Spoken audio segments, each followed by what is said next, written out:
guys, what is up? Today I will be talking with you until I finish this coffee, which might look huge. It's actually bigger. Okay, my head's actually bigger.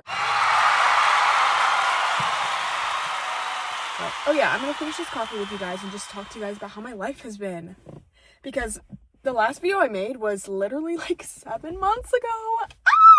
So I'm gonna talk to you guys now. Anyways, I have a bob. I got it cut in July.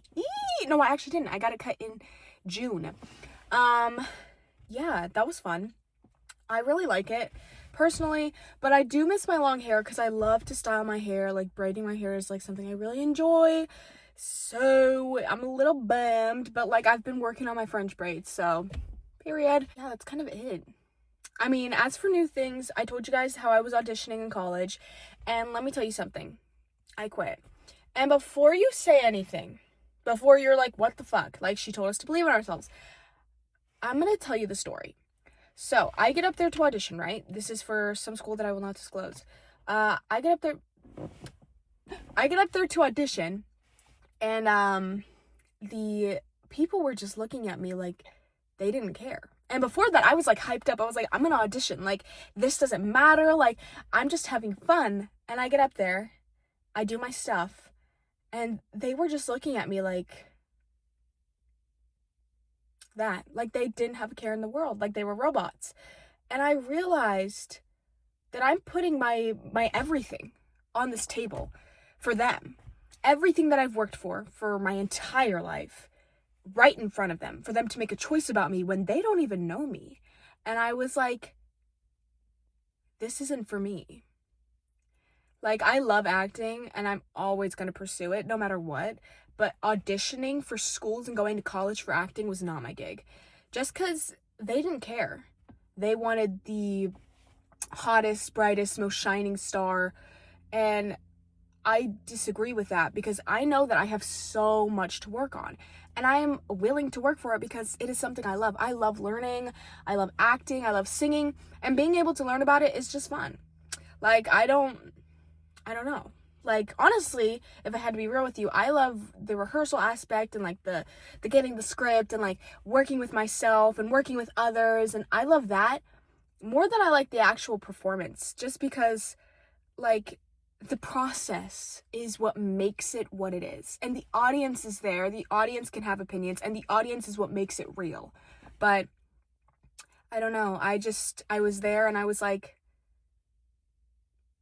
they could not give less of a fuck about me. They don't care about me. And I was really kind of shocked just because I worked so hard to get there. And they did not give a fuck about how hard I worked, about why I was there. Like, they were like, Slate.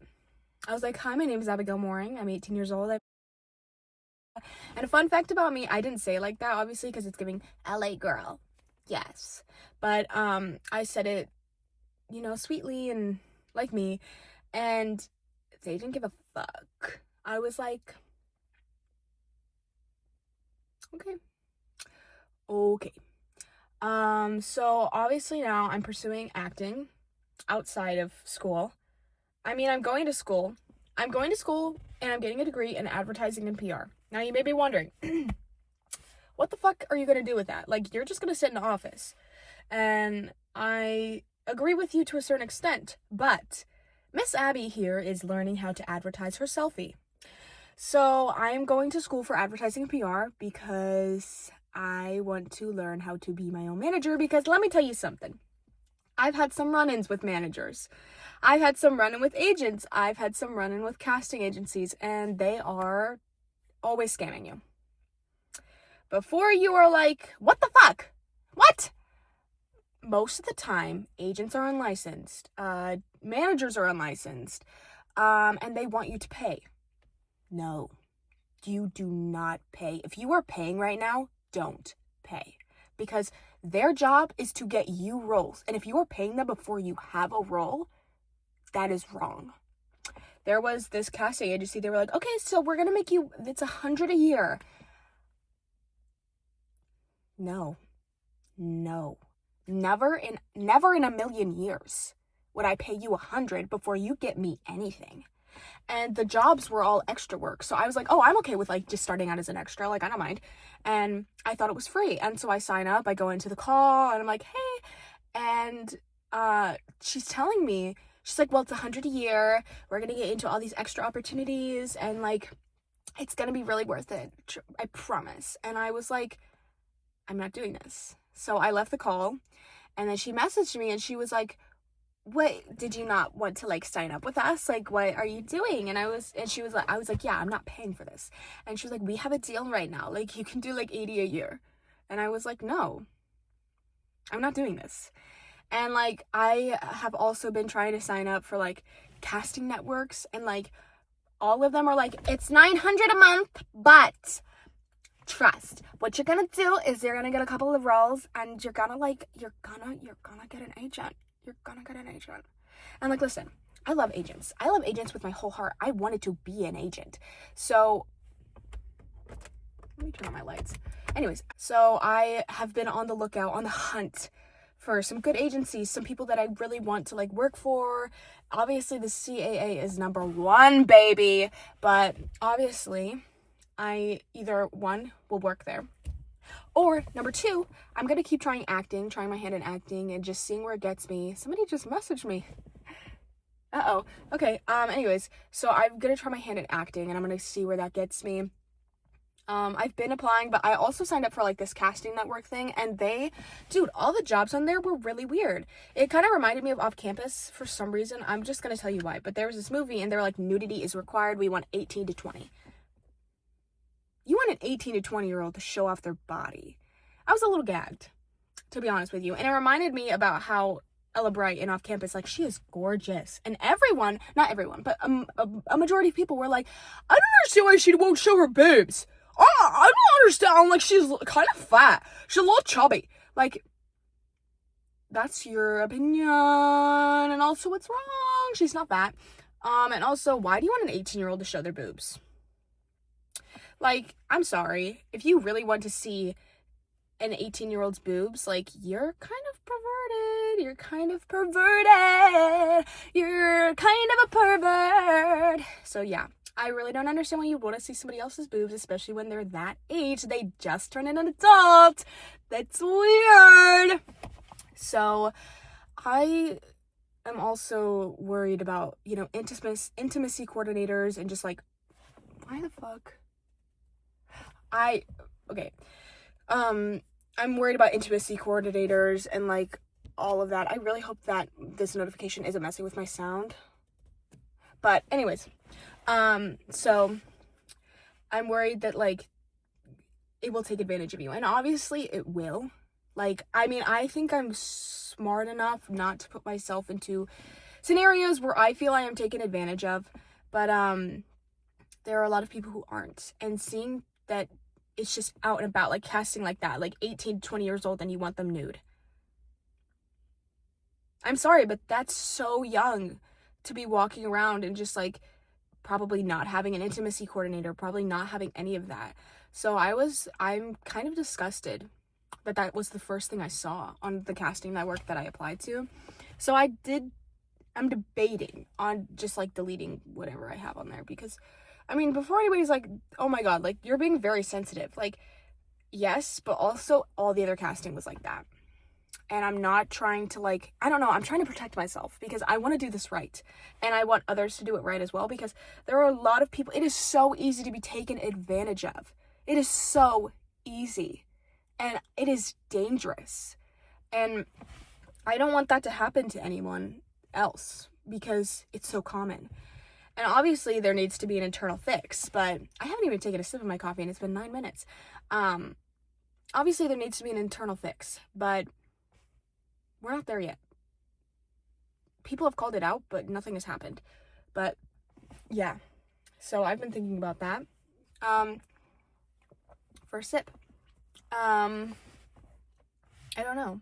There was something else I wanted to say to you guys. So yeah, I'm not going to school for acting anymore. I'm pursuing it outside of school because I just didn't want to do it. I mean, if I had to be real with you, being forced to act like that and nobody giving a fuck, obviously that's how Hollywood is. Obviously that's how it really is. But I want people who appreciate me, and all those schools didn't. So I was just like,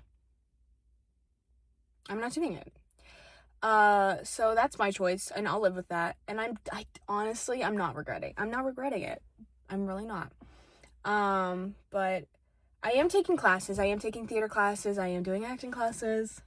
But, yeah, obviously I'm still working towards it. But, sometimes things don't work out the way that you always wanted it to. And I always had a feeling that I will have to work harder for everything that I want.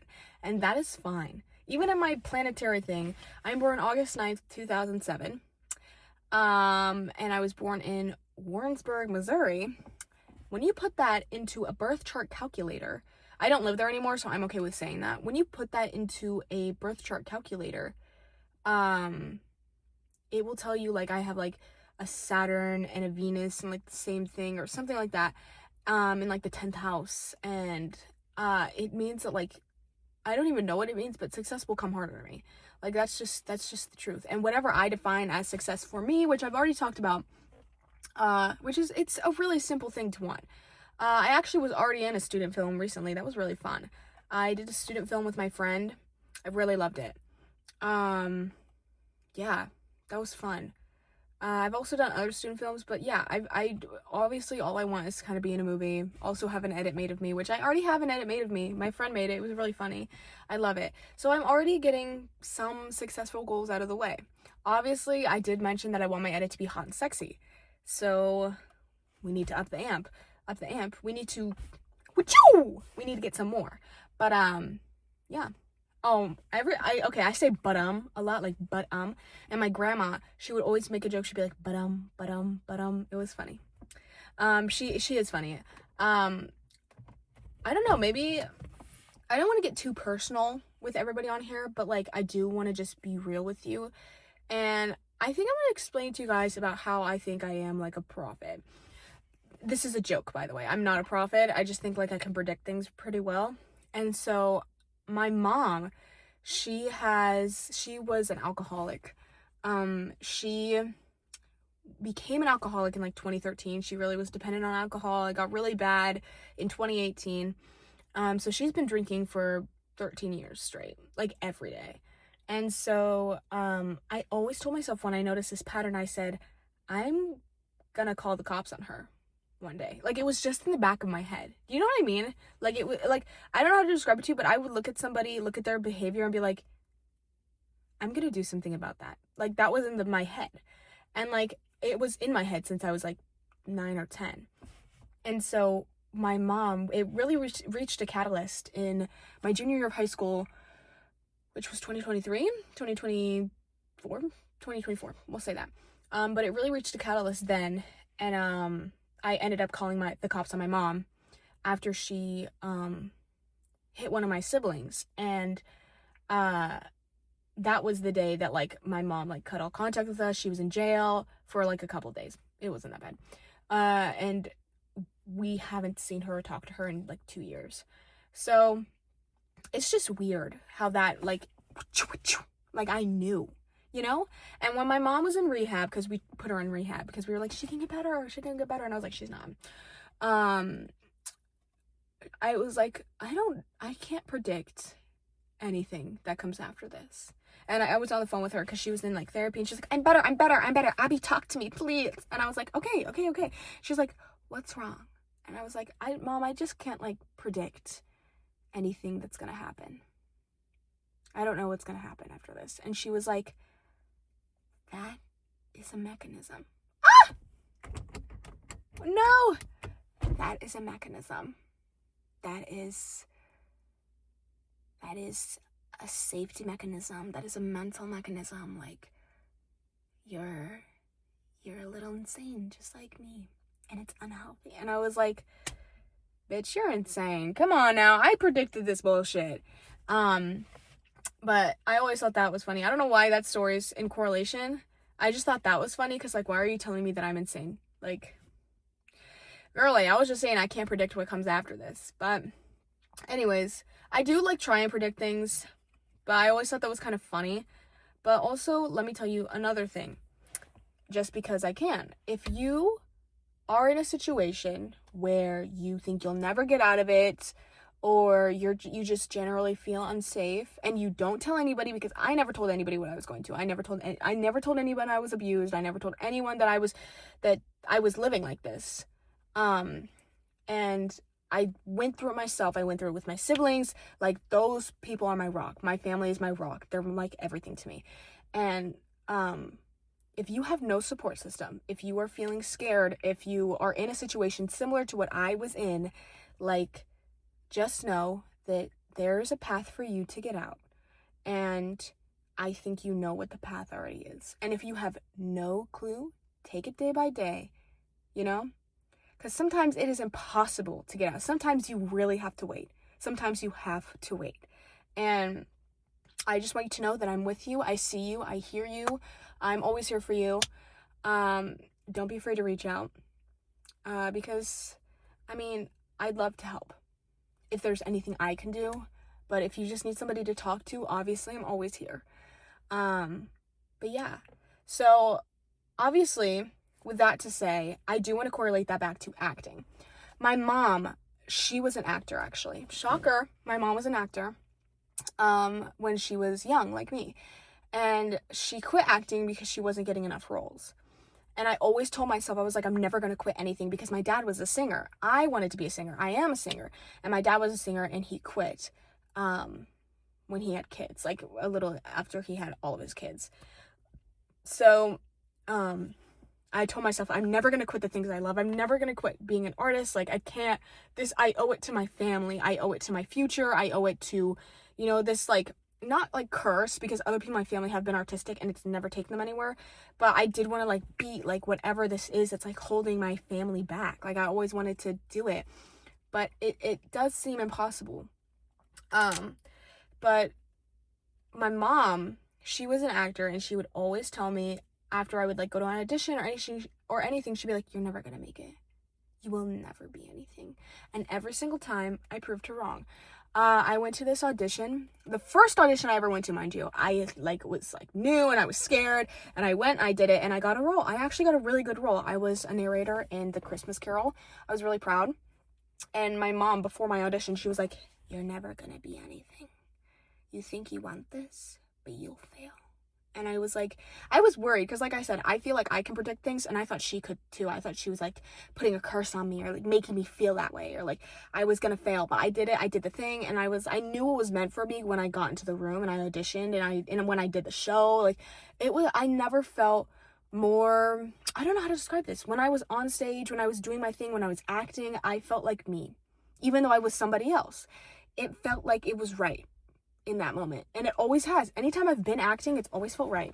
It's always felt right. It's always felt real. And that's how I know I'm passionate about it, because it makes me feel so good. And it also makes me feel awful.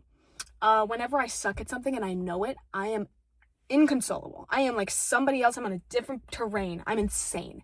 Like, I was in this show where I had to pretend to be an animal.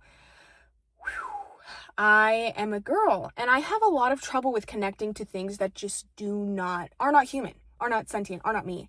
Like, I can do any person. You can give me you can make up this weird, wacky person, and I could probably do it just because they're a person. But if you give me an animal, I don't think I can. But it was a huge challenge for me to overcome that, because it was for kids. So I was like, either way, like, I want this to be good for kids. Like, these kids, I lived in an area where there was some low income like schools, low income children, and I was like, these kids, like, they were just like me when I was a kid. Like, they didn't have accessibility to act, and like, I want them to like see it and get the passion for it. Like, I need to do this right. And I was freaking out. I was like, I need to get this right for the kids. If I don't, I'm stupid, and they're all gonna hate me, and I'm gonna ruin their lives, and they're never gonna act. And I was so sad. And then like one day, this guy who I actually didn't like, but I like him now, he's really cool, he was like, do you like bread? And I was like, yeah, of course I do. And he was like, you know who else likes bread? Ducks. And that I was playing a duck.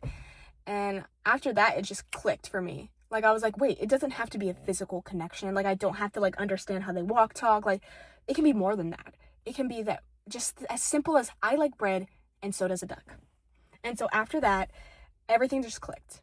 So I don't know why I'm telling you that story, but I just think it's really, really cool that it's so simple. Like, you have to overcome challenges, and there will be things that, like, you think you can't do, but then you do it. And also, it was really cute because when I performed the show, everybody laughed, everybody had fun. All these kids, my brother went to one of the schools that I performed at, and all of his friends were like, "That's so cool, I love it," which is exactly what I wanted. And my brother, all of his friends still talk to him about it, like, all the time, and it just makes me feel so good that, like, these kids get to see art and get to think it's fun too. My sister just came out. My sister just came in. Okay, I'll come in a second. I'll stop whatever I'm doing. Sorry. Okay. I was pretending I'm on call. But yeah, I'm gonna go. I love you guys. Stay strong. Yeah. Peace out. Love you. Bye.